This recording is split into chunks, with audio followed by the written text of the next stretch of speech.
new jumpers coming out in the next 2 weeks. Probably be around the 20th of October. They'll be out, and they'll be coming out with the black hats, and we're working on women's gym wear at the moment. So yeah, look out for that as well.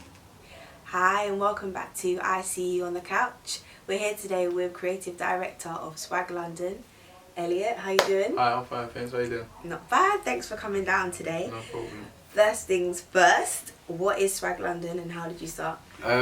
Yeah, SWAG London is an urban clothing brand we started in 2009.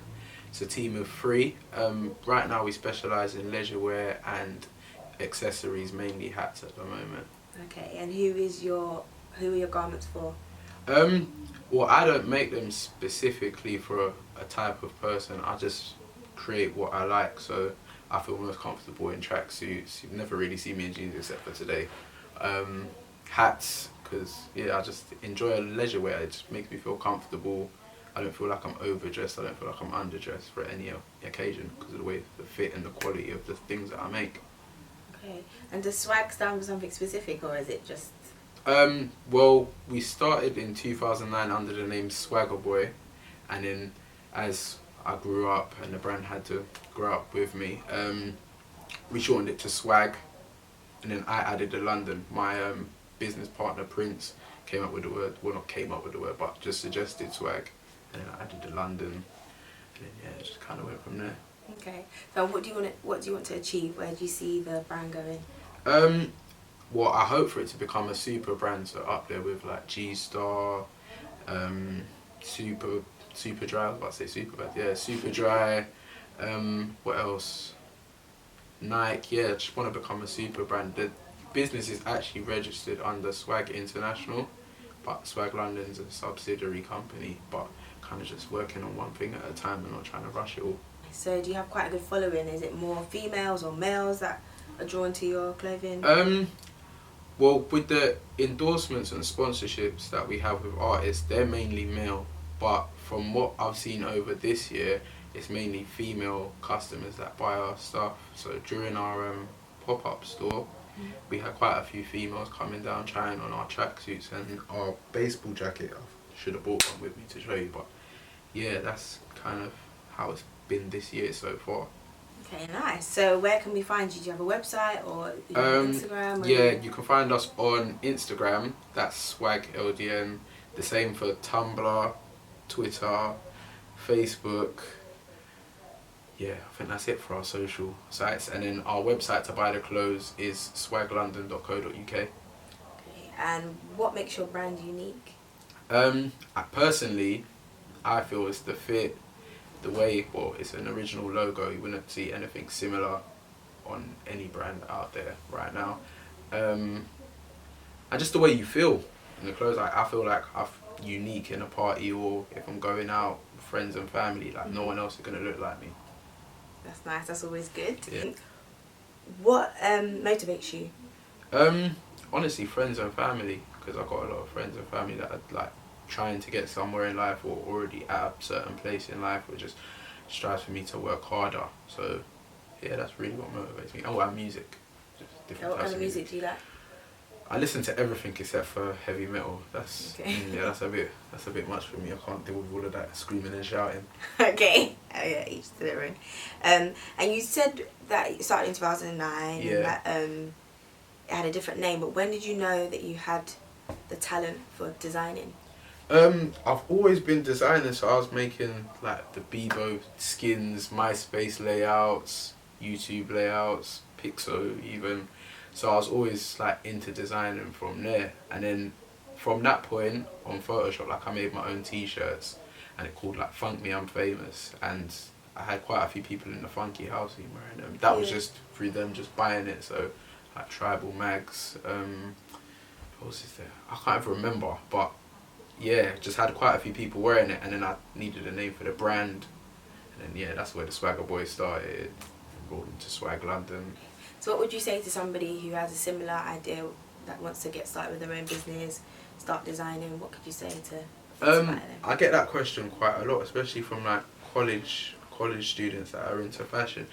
My advice to you is literally to just be unique and don't copy or try and imitate someone else's style, because you just end up looking like everybody else. You won't get too far and you just think, what's the point in doing it? So just do what you love. Even if other people think it looks silly, I guarantee you'll find someone that's into the same sort of clothes or style you're like into. What has been your biggest success thus far?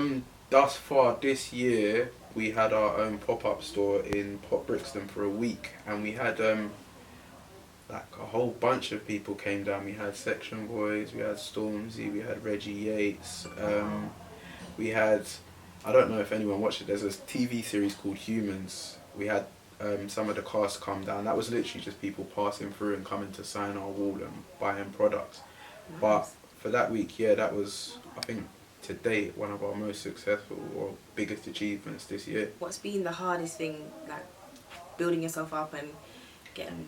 Do you know what it is? Kind of like hurdles in life has been like the most difficult thing, because you'll hit a certain point and then something in life would happen and you'll have to kind of overcome that and still carry on with the business. So I think there was a point where I was trying to balance uni, work, always hard, yeah, and the clothing brand at the same time, all trying to get it done at once. But yeah, I think that was probably the most difficult thing.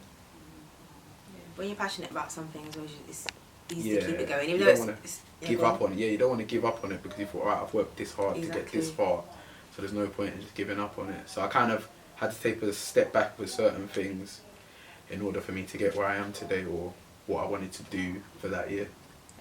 Being like a young British male, do you feel that there's been any setbacks in terms of, I don't know, promoting yourself or people supporting, especially young people like our ages? Yes and no, because I've had a lot of meetings with big brands or big shop owners where they've kind of just looked at me or looked at like who wears my clothes on social media, and they're thinking, oh no, like we're not interested. Mm-hmm. It's only, so to speak, now that a lot of my friends that was wearing the clothes back then are successful now, that they want to start messaging me and telling me, oh, do you want to do this, do you want to do that? But I think it's only because they've realised now, okay, maybe they're not just hoodlums from South London, we should buy into their products or try and invest money. But yeah, I think stereotyping, like a lot of people stereotype people in tracksuits and stuff like that. It's not just a tracksuit. I'm not gonna... comfortable clothing. Yeah, like, I'm not gonna do anything. I'm not gonna rob you. So it's just a tracksuit.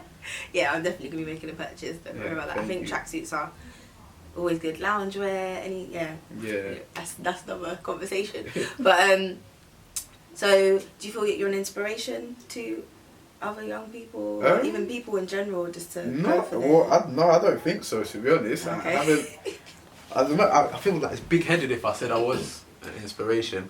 I get a lot of people coming up to me asking for advice, which I appreciate. I'm thinking, oh, so like you clearly appreciate what my thought process or whatever. Like my little cousins look up to me, but yeah, I don't feel like I'm an inspiration. I'm trying to be.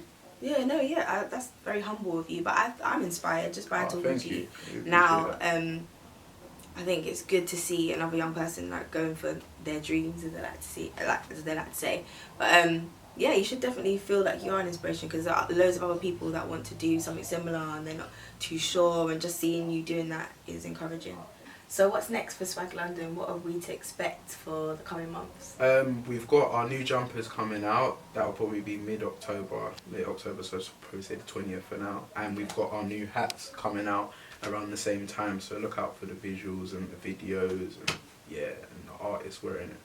Okay, nice. Oh, do you do all sizes? Do they come in all sizes? We do from extra small right up to double XL. Oh, one last question. So this whole designer label, does it bring any ladies along, or is it? I'm very professional with what I do. Okay. So if it's a model or like if it's a model, it's strictly business. Like we just, you model my clothes, you promote it here, there and the other. I'm not interested in it. The tongue tied there, okay. Yeah, I'm a happily married man anyway. So, that's nice to know. Yeah, so I'm not really interested in any model that comes my way. Okay. Thank you for your time. That's alright. Lovely meeting you, and hope to see much more from SWAG London. Yes, thank you. SWAG London will be joining us at our up and coming fashion show, Unique Runway, on the 14th of November at the New Generation Youth Centre, so catch him there. Yep. Be sure to come down and see more of his collection and a lot of other up and coming fashion designers as well.